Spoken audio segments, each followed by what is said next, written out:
Steph Schrader, and this is the review of the 2026 Nissan Leaf.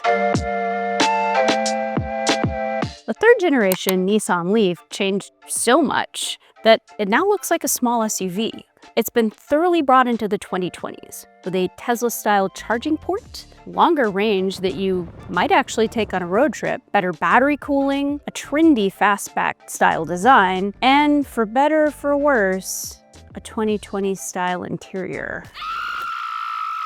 The biggest story with the new Leaf are the improvements to its driving range. Previously, the Leaf was more of a commuter spec vehicle with anywhere from 149 to 212 miles of driving range, depending on which model you get. This new one packs anywhere from 259 to 303 miles of range, which is competitive with other EVs on the market.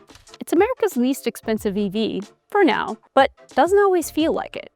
Pricing starts at just $29,990, but the top spec Platinum Plus trim can go all the way up to $38,990. It's not perfect, but it's definitely worth a look. So here's what we bought. For a test program, we bought a mid-grade 2026 Nissan Leaf SV Plus. Base price is $34,230. It has $2,035 worth of options, including a CCS plug adapter, a premium two-tone paint, and a battery heater. Destination fee is $1,495, which brings us to a total cost of $37,760. Final assembly point is Tochigi, Japan. At launch, every Leaf comes with a 214 horsepower single motor on the front axle. They're all front-wheel drive, and they all come with a 72 kilowatt-hour battery. And Nissan says a less expensive 52 kilowatt-hour battery is going to be available later. The overall dimensions haven't changed that much from the previous Leaf, but the shape certainly has. And there's a lot of fun little design details that make it feel more intentional and designed as opposed to, this is our cheap car, please take it. There's a running motif you'll see of 2s and 3s that you'll see on the wheels, on the charge door, on the floor mats. And 2 and 3 mean Ni and San, or Nissan in Japanese. Getting into the Leaf isn't so bad if you're my height. I'm 5'4", it's kind of made for me. But there are a couple issues. First, it has these pop-out electronic door handles, which sit flush for aerodynamic purposes. Sometimes they can ice over in a storm, or if the electronics fail, emergency crews may not be able to figure out how to use them. Inside, you sit a bit lower than you do in mini SUVs, which I personally like. Again, short person. But this pretty roofline doesn't always play nice with taller bodies. As for driving position, it's kind of a mixed bag among our testers. As a shorter driver, I sit closer to the dashboard, and my steering wheel is adjusted a bit down. But our taller drivers felt they could have used a bit more headroom and actually sat even lower. Things we did appreciate were the lack of a console or transmission being here to take up legroom, as well as the well-placed armrest, although they are a little thinly padded, and that's kind of a theme with the interior of this car. The front seats are really comfortable and supportive. They're soft but not structureless. They've got these great bolsters, and the top two trims get this soft pleather material that has these fun blue metallic accents. The only real issue with comfort up front is this passenger side footwell. It's a little shallower than the driver's side, so you lose a bit of legroom on that side. The most disappointing thing about the new Leaf is that physical buttons and knobs, and they're all gone. In their place, it's a dashboard that looks much like the Nissan Ariya's, complete with a slick panel here. More of the controls have been moved onto this big touchscreen. You've got dual 14.3-inch displays. You do still have a few actual physical controls, although one of them we're not that happy with. We wish this was more of a normal shifter, but instead you get these 4 buttons. At least they're pretty easy to see right here, and they have big text. There's also the driving mode selector. Here's the E-step, more on that later. It's the closest thing you get to one pedal driving. And then there's, a few controls here for flashers, although it's kind of hard to see. And of course, radio controls, volume, and skip track. But these climate controls are so frustrating and such a disappointment. They're right here on the slick panel. So you have to spend more time with your eyes off the road to make sure that you're pressing the exact button. And there's no haptic feedback. There's just a quiet little beep, which is easily drowned out by radio sounds, navigation voices, wind noise, road noise, everything. And because they're right here, they're kind of behind this lump, they're right next to the screen, it's easy to accidentally hit the screen instead of what you wanted. And even though it's really nice to have a lot of the most used controls right here, you still have to go onto the main infotainment screen to change the direction of the fan, which, frankly, this should just be a simple knob or button.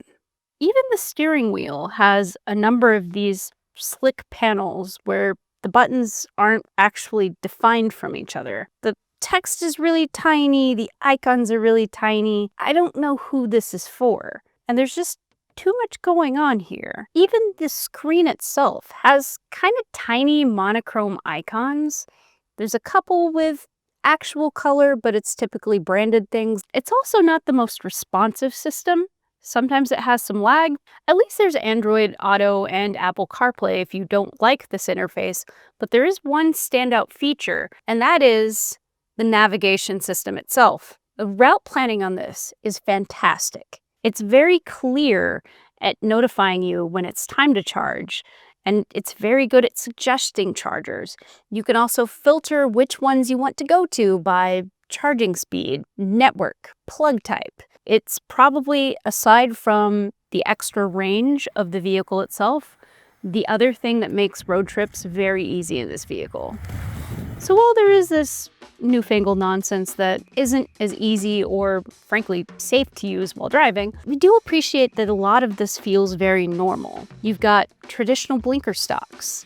You've got actual switches for both the front and rear windows, normal glove boxes and cup holders, and it's not trying to beat you over the head with the fact that it's an EV.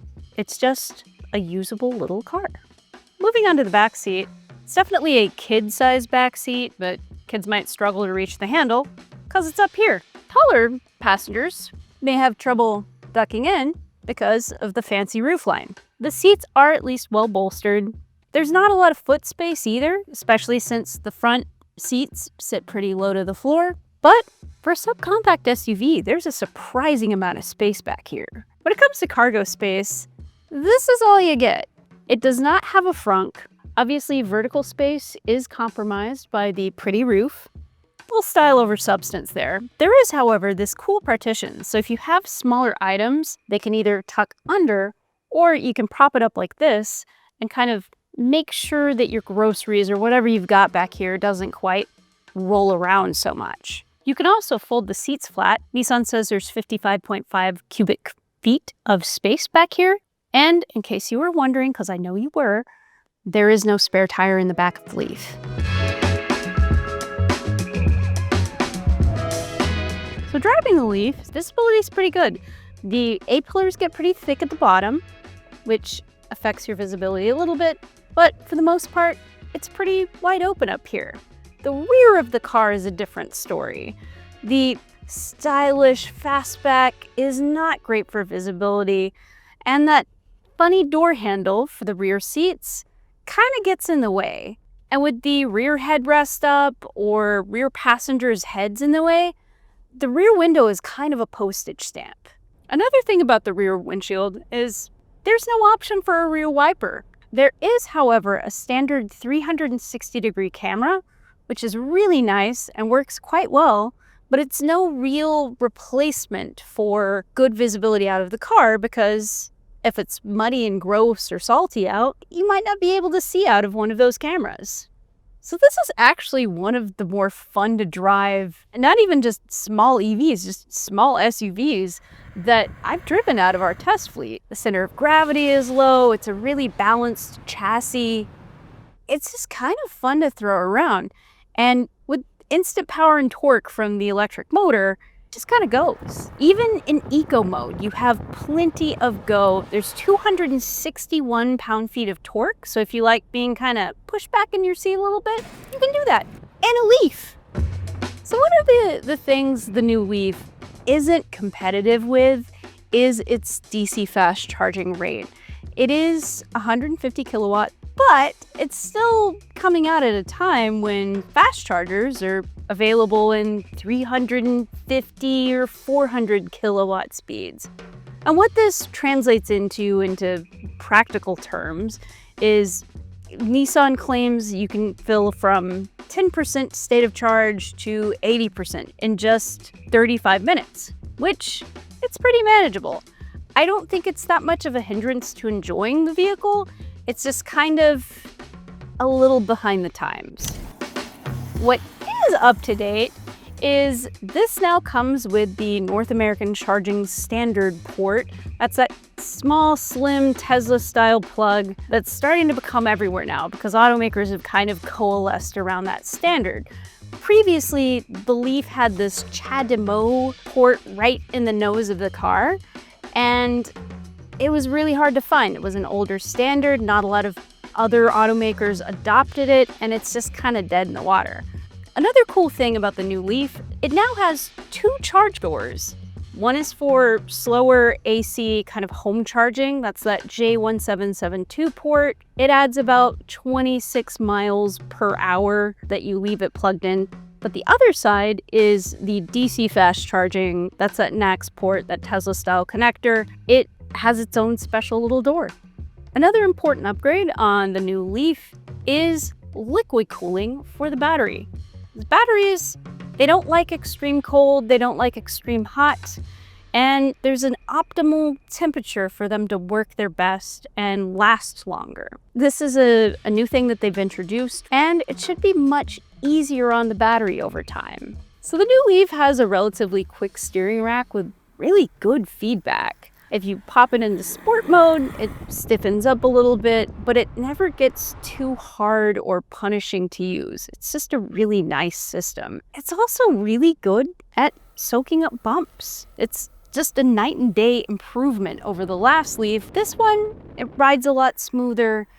You do notice the body roll a little bit more in the turns, but overall it does a really good job of balancing fun to drive handling and comfort. One of the downsides is it does have quite a bit of cabin noise, both from wind, which gets really bad at about 45 or 50 miles an hour and just worsens from there. For all of the aerodynamic work that they've done, I don't know if it really works from an interior comfort perspective. One quirk of the Leaf is it does not offer any kind of one-pedal driving.